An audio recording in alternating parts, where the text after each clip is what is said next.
le sujet que je vais aborder est sensible parce que dans l'œuvre de David Vann, la mort est violente. Alors, je tenais quand même à le mentionner.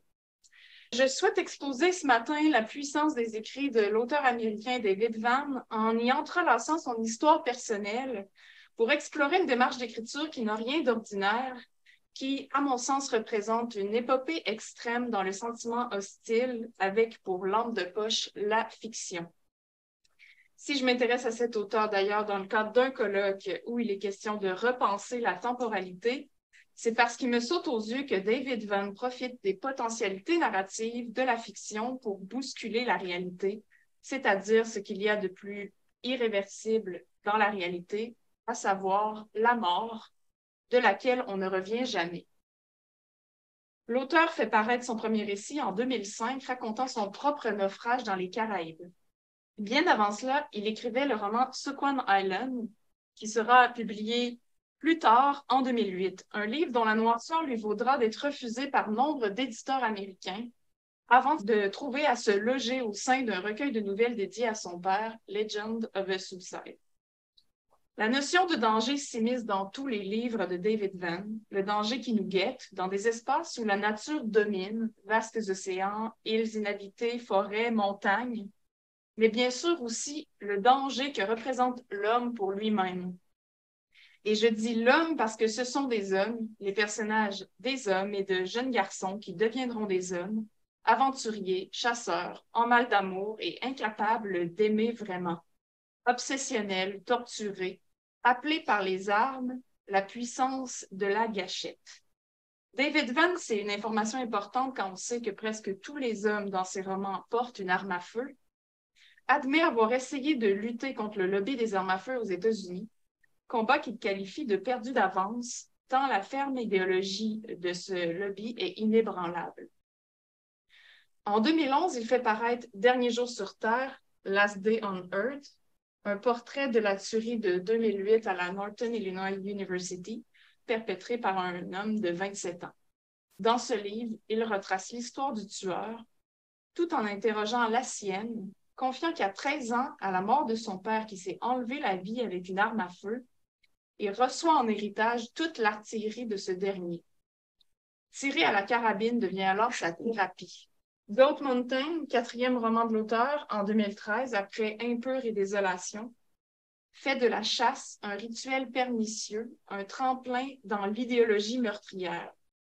L'homme qui narre y exprime d'ailleurs le violent rapport à soi qui se joue dans la chasse. Je cite, « Nous chassons les grands animaux car ce sont eux qui nous ressemblent le plus. » Je passe la présentation des autres romans. David Vann écrit beaucoup, puisque je veux m'intéresser à Squan Island et à Goat Mountain, mais sachant que de livre en livre, les thèmes, les noms, les personnages reviennent, la violence, la domination, les armes, la mort, le territoire, de l'Alaska et de la Californie, on foule les mêmes terrains glissants, reconnaissant l'obsession du sujet écrivant et quelque chose aussi dans la répétition qui pourrait se rattacher au trauma.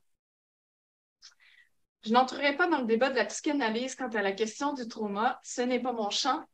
Cependant, je garde pour mon approche narrative des textes une définition minimale reconduite par Jean-François Chiantaretto dans Trauma et écriture de soi, à partir des propositions de Freud et Sándor Ferenczi, à savoir que le trauma correspondrait à un débordement chez un sujet de ses capacités de traitement psychique d'un événement, un débordement faisant effraction. On considère souvent, selon Chiantaretto, que l'écriture est en prise chez l'écrivain avec le devenir psychique d'une expérience traumatique qu'elle hébergerait ou serait animée par un après-coup à fonction élaborative, voire réparatrice.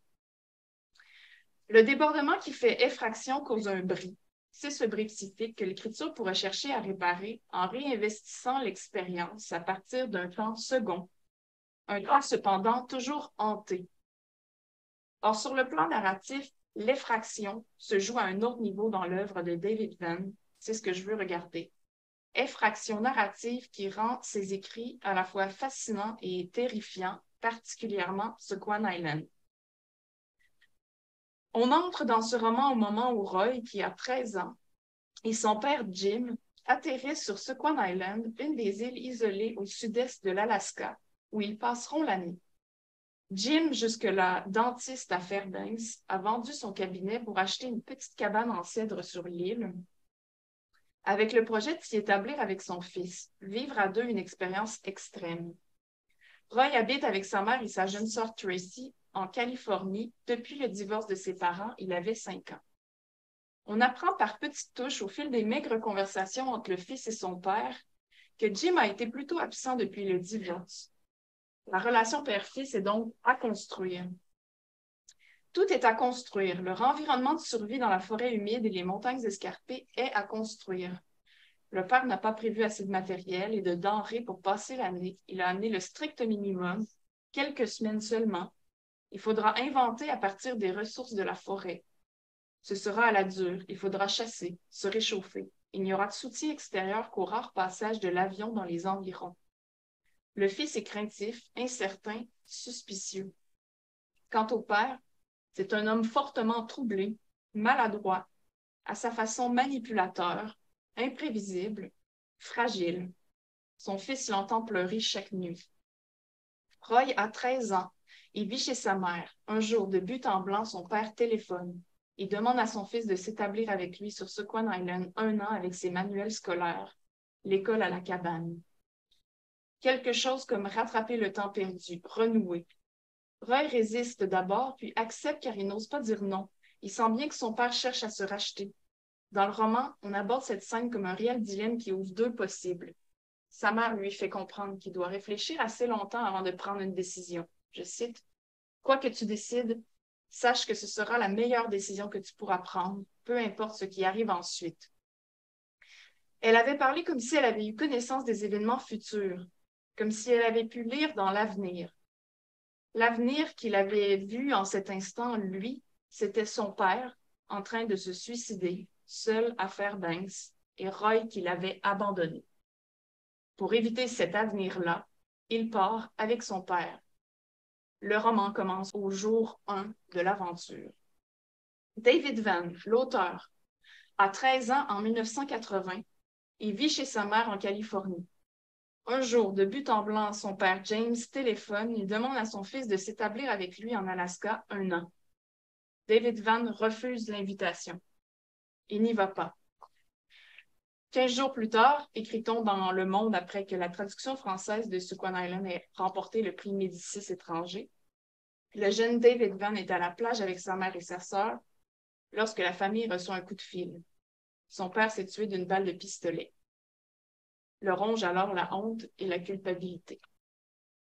Quand on connaît ce fait vécu, Sequan Island acquiert une dimension singulière. Le roman arrive en réalité à la fin de l'histoire, comme pour en continuer l'événement. Le roman participe à la continuité de l'événement, cependant l'histoire dont il se nourrit est irracontable. David Vann touche à la limite de l'histoire de son père, de son histoire avec son père. Irréversible est la mort, le point tournant est la réponse du fils. Je n'y suis pas allé, mon père s'est enlevé la vie. Mais si j'y vais maintenant, que se passera-t-il? Voilà une question propre à la fiction. Et si la mort, en réalité, par la littérature, devenait réversible? Roy ira passer l'année en Alaska avec son père, ce que David Vann n'a jamais fait. Parce que David Vann répond oui cette fois, tout le roman s'érige en contrefactuel. Le conditionnel contrefactuel, selon la théorie de David Lewis, renvoie nécessairement à un monde possible, auquel nous réfléchissons en partant de prémices factuelles. Si le jeune David Vann n'avait pas refusé de rejoindre son père en Alaska, ici le conditionnel contrefactuel et la prémisse factuelle, il aurait appris à le connaître. Il aurait pu l'aider. Son père n'aurait pas mis fin à ses jours. Ici, le monde possible. On pourrait ajouter à cela qu'il n'y aurait pas eu chez le fils honte et culpabilité. Sequan Island incarne alors l'expérience de pensée qui permet de mettre en marche ce monde possible, de le rendre accessible, de lui donner une actualité le temps de la lecture. Cette actualité donnée par les possibles de la fiction littéraire suggère une visée réparatrice, offrant d'une part, comme le formule Alexandre Giffen dans Réparer le monde, une forme de médiation pour la compréhension d'autrui dans des situations atypiques, en même temps qu'elle mettrait en place des mécanismes d'échange affectif. Il est vrai que la rencontre entre le père et le fils par le roman donne au père l'occasion d'être vu par son fils et de l'affecter, donne au fils la pleine mesure du mal-être de son père. Et d'autre part, cette expérience de pensée constitue une reprise, comme au cinéma, laquelle se superpose à la prise jusqu'à en effacer le ratage. Bien sûr, le ratage a eu lieu, la mort du père en réalité a eu lieu. Mais et si par la fiction vue comme une contrefaçon, d'où mon titre, Contrefaire la mort, soit la contredire, en changer l'apparence par une sorte de fraude narrative, la contrer, offrir à l'histoire pour la continuité des événements une contre-version capable de marquer aussi fort, de rivaliser en puissance. Et si par la fiction on rendait le ratage inéluctable? Je veux dire, il se pourrait qu'au bout de l'expérience de pensée contrefactuelle, après s'être demandé « et si j'avais dit oui à mon père », on en vienne à penser « ça aurait pu être pire ». En fait, il fallait que ce ratage ait lieu, que le père pose ce geste définitif. Le livre nous permet de croire ceci. Si le jeune David n'avait pas refusé de rejoindre son père en Alaska, 1. Il aurait vu son père se démener avec ses démons. 2. Il aurait voulu l'aider, aurait réalisé que la souffrance du père surpassait ses moyens. 3. Il se serait senti démuni, pris au piège, il aurait lui-même souffert énormément, hors du monde, délocalisé, impuissant. Voici le monde possible. C'est alors sur les affects honte et culpabilité qui ont plongé David Vann que pourrait s'effectuer une forme de réparation. Par la possibilisation d'un monde, s'affranchir de la honte et de la culpabilité dans l'autre monde, le nôtre, celui de David Vann, renverser l'affect négatif. Pourquoi je suggère cela? Parce que l'auteur frappe un coup terrible dans Sequan Island lorsqu'au bout de quelques mois isolés sur l'île devant l'incommunicabilité qui creuse le gouffre entre Roy et son père, Jim, incapable de surmonter sa détresse, pose un fusil sur sa tempe et s'apprête à tirer. Destin incontournable? Non. Roy arrive à la cabane, surprend son père à ce moment déterminant, véritable point de bascule, où, sans réfléchir, le père tend l'arme à son fils et s'enfuit dans la montagne. Roy alors pose le canon de fusil sur sa propre tempe et il tire. L'effraction narrative, elle est là pour moi, dans ce renversement total et stupéfiant que représente la mort du fils au lieu de celle du père. Stupéfiant non seulement pour la lectrice, mais pour Jim dans le récit, prisonnier sur l'île avec le corps mort de son fils. Le père qui ne comprend pas ce geste, le père laissé dans l'incompréhension, la honte et la culpabilité. Le roman ne s'arrête pas avec la mort du fils, on suit le père pendant des mois ensuite. D'abord, il trimballe le corps, tâche de trouver un autre abri en cherchant des secours en vain. En certains points de la narration, Roy demeure vivant aux yeux de Jim, comme si cette mort représentait une impossibilité, et qu'on nous rappelait par de menus glissements qu'elle est une infraction, tandis que, par exemple, Jim continue de parler à son fils. C'est pas très bon, dit Jim à son fils, on n'a pas fait le choix le plus intelligent. Qu'il le considère encore comme une bouche à nourrir. C'est pas assez, fait-il, pas assez, j'ai un garçon en pleine croissance avec moi, un gamin costaud. Ou lorsque Roy, à l'état de cadavre, semble néanmoins participatif. Jim alla chercher du bois tandis que Roy gardait le bateau. Tu es toujours vivant, dit-il à Roy un jour. J'ai bien réfléchi. Tu ne ressens plus rien, ta vie s'est arrêtée, mais des choses vont continuer à m'arriver à cause de ça. Ce qui fait que, d'une certaine manière, tu es toujours vivant. Et comme personne n'est au courant, comme ta mère n'est pas au courant, tu n'es pas encore tout à fait mort. Avant d'être trouvé par des secours, mais aussi après, une fois rentré en ville, suspecté par la police, mis en garde à vue à l'hôtel, le père se livre un combat intérieur. Pourquoi avoir invité Roy? Pourquoi l'avoir forcé à rester, sachant que Roy voulait repartir? Pourquoi lui avoir tendu l'arme? Il met la faute sur Roy, puis sur Rhoda, sa récente ex, avec qui il s'est querellé dans une conversation par radio. Jim ne se préoccupait pas de Roy. Quelque part, il avait voulu que Roy soit là comme témoin du spectacle de sa souffrance. Si Rhoda ne l'avait pas quitté, il ne se serait pas réfugié sur l'île. Plus tard, Jim enfreint sa garde à vue et s'enfuit d'Alaska par bateau, espérant se cacher dans le sud du Pacifique. Il éprouve alors un grand vide en accusant le choc de la responsabilité. Je cite, « Roy s'était tué à sa place en un échange convenu. C'est pourquoi Jim était responsable de sa mort. Les choses n'auraient pas dû se dérouler ainsi, mais parce qu'il s'était montré lâche, parce qu'il n'avait pas eu le courage de se suicider avant le retour de Roy, il avait manqué l'instant unique qui lui avait été accordé pour tout arranger. Il avait perdu cet instant à jamais. » Grâce à la structure en 2 temps par laquelle on accède au conflit intérieur du père dans ce qui constitue l'après-coup de l'événement, le roman nous permet d'éprouver l'étendue du renversement opéré, de même que le caractère réversible de la mort. Swan Island est littéralement un envers de la réalité. C'est le père qui aura à subir honte et culpabilité, presque de l'ordre d'une revanche. Ou alors, moins à un affront qu'une lucidité. Si l'enfant avait cédé à l'invitation du père, il l'aurait payé de sa propre vie. C'est ce que nous dit le livre. Et c'est le père qui aurait eu à vivre avec la honte et la culpabilité. La mort du fils et le calvaire du père qui s'ensuit, on peut les interpréter à la fois comme une façon de marquer la responsabilité du père pour tout ce gâchis, qu'il soit vu à l'endroit dans la réalité ou à l'envers dans la fiction, en dégageant le fils de cette impression d'avoir abandonné son père. Et à la fois, parce qu'après tout, le fils se donne à mort, comme un symbole, une expression de l'autodestruction de l'enfant, réponse psychique radicale à la violence de l'événement traumatique. Dans tous les cas, cette contrefaçon extrême rejoint ce que tâche d'éclairer Nancy Murzilli, théoricienne des mondes possibles, au sujet des propositions feintes que semblent constituer les expériences de pensée contrefactuelle en fiction. Je la cite. « Si les conditions physiques soumises à variation sont imaginaires, les suppositions que l'on fait varier ont en revanche une portée bien réelle. Les suppositions ne sont pas feintes, on ne fait pas semblant de faire une expérience.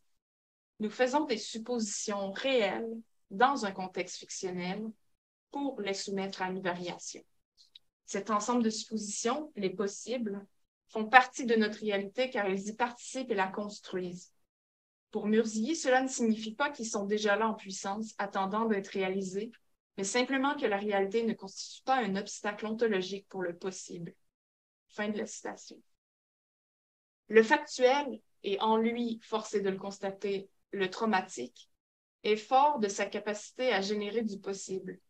Les événements déterminants du vécu et les traces qu'il laisse, psychiques ou sous forme tangible de documents, se voient retourner, pour emprunter les mots de Marie-Jeanne Zanetti, en machine à voyager entre les mondes, qui fait se chevaucher le réel et la fiction et atteste de l'existence d'un dehors de la littérature.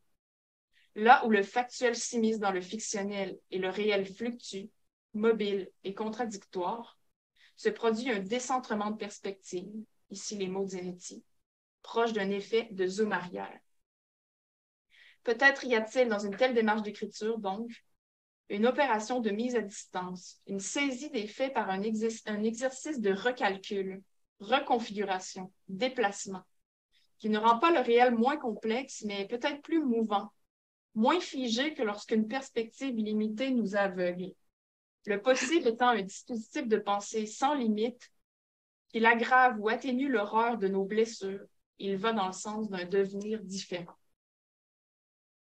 Je n'ai pas encore glissé un mot sur le roman Goat Mountain, mais je le fais pour la dernière partie de ma communication parce que je crois qu'on ne peut lire ce livre qui est écrit après sans revenir à l'effraction de Swan Island et même revenir à un autre avant dans cet imaginaire que génère l'entrelacement de l'œuvre et l'histoire de l'auteur. L'avant de l'événement traumatique. D'ailleurs, le narrateur ne cesse de dresser des constats percutants sur sa vie, faisant écho à la démarche d'écriture contrefactuelle de David Vann. Je cite, « Je regrette à présent de n'avoir pu revenir complètement en arrière, car si l'on parvient à revenir suffisamment en arrière, On ne peut pas être tenu pour responsable. J'y vois l'avant de l'événement traumatique, donc, parce que dans Goat Mountain, l'enfant a 11 ans en 1978 en Californie. David Vann avait 13 ans en 1980, rappelons-nous. Pourtant, l'enfant de 11 ans, ce n'est pas Roy. Ce pourrait être lui, mais ce n'est pas tout à fait lui. L'enfant n'a pas le tempérament de Roy. Roy n'a pas l'impétuosité de cet enfant de 11 ans, n'a pas sa hargne et son arrogance. Mais ce pourrait être une version possible de Roy. Disons, c'est une simple hypothèse, si Roy avait vécu avec son père au lieu de sa mère. Dans Goat Mountain, c'est la mère qui est partie très tôt. Si du moins Roy avait fréquenté son père pendant l'enfance, si même le père avait transmis à Roy son amour de la chasse, son amour des armes à feu et une sorte de puissance de l'homme vis-à-vis de la nature, du territoire, valeur de conquête, de possession, et même des lois. Je cite Goat Mountain. Nous étions mis ici-bas pour tuer. C'était immuable. C'était la loi de la famille, la loi du monde. D'ailleurs, petit détour, j'apprends en ouvrant le livre Goat Mountain à la page de la dédicace que le grand-père Cherokee de David Vann s'appelait Roy. Ce prénom revient aussi dans le 7e roman intitulé Komodo, paru en 2022. Roy y est adulte, frère de Tracy qui quitte la Californie pour s'éloigner de son mari. Dans Sequan Island, même prénom pour la sœur de Roy, Tracy. Mais ce n'est pas le même Roy, forcément. Il n'y a pas de devenir adulte pour le Roy de Sequan Island. Bref, sans être le même personnage, Roy se déploie en possible. Reste qu'il n'est pas banal d'avoir en main le prénom du grand-père de David Vann. Ce choix ne peut que souligner la filiation. Et plus particulièrement, dans ce cas-ci, le problème ou alors le danger de cette filiation. Cette violence que décrit le narrateur dans Goat Mountain, l'acte de tuer, c'est un monde passé qui empiète sur le nôtre. Ce qu'on se lègue de père en fils. La scène fatale de Sequan Island où Jim met son pistolet dans les mains de son fils en dit beaucoup. Il n'a pas mesuré les conséquences, mais ce geste, ce legs, cristallise sa responsabilité, son rôle dans la transmission. Dans Goat Mountain, même nœud, autre complication. À la chasse en montagne au ranch familial, le grand-père, le père, le fils et un ami du père sont confrontés à une épreuve insoutenable qui les divise. Voyant un braconnier arpenter sa terre via la lunette de sa carabine, le père s'offusque de la violation de propriété. Il tend à son fils la carabine pour que le jeune jette un coup d'œil. Mais le fils tire. Il tue l'homme, l'inconnu, là-bas au loin. Il n'y eut aucune pensée, exprime le narrateur des années plus tard avec sa perspective d'adulte. Aucune pensée, j'en suis certain. Il n'y eut que ma nature, ce que je suis, au-delà de toute compréhension. Dans l'ensemble, le roman illustre une guerre de principes entre les 4 hommes, ce que l'on est prêt à faire pour se sauver la peau. Jusqu'où on admet sa responsabilité, à quel point nous rongent les remords. L'ami du père est complètement dégoûté par la monstruosité de l'enfant. Le père se désarticule devant l'avenir qui attend désormais son fils, le gâchis. Le grand-père est froid, ignoble, capable des pires actions pour effacer le crime. Le fils ne ressent aucune culpabilité, aucune inquiétude, rien que de l'impatience et du mépris à l'égard des physionomies affaissées des 3 adultes qui se méfient de lui. Il se gonfle de vanité. Vous devenez un géant quand vous portez une arme de cette manière. Ou encore, je me souviens d'avoir écarté les bras cette nuit-là avec le sentiment que je pouvais m'étirer à l'infini. Je pouvais enlacer les montagnes, faire s'effondrer les crêtes, tout ce monde dans mon étreinte. Dans les 2 œuvres, c'est pareil. Le père, sans trop savoir ce qu'il fait, sans comprendre la portée de ce legs, place une arme entre les mains du fils. Dans un cas, le fils la retourne directement contre lui-même. Dans l'autre, il le fait indirectement. Le père l'affirme, catastrophé. Tu viens de gâcher le restant de ta vie. Es-tu assez âgé pour le comprendre? Tu vivras peut-être 80 ans et chacune de ces années sera détruite par ça. Tu viens de gâcher ma vie aussi. L'enfant de 11 ans esquisse un sourire. Ce que son père lui dit ne l'atteint pas. À la fin de Goat Mountain, l'ami du père pourchasse le fils et l'atteint d'une balle à la jambe. Le grand-père force le fils à tuer l'ami. Il faut l'abattre, c'est le message du grand-père, pour que plus rien ne nous atteigne. Une question simple que pose l'œuvre complète de David Vann.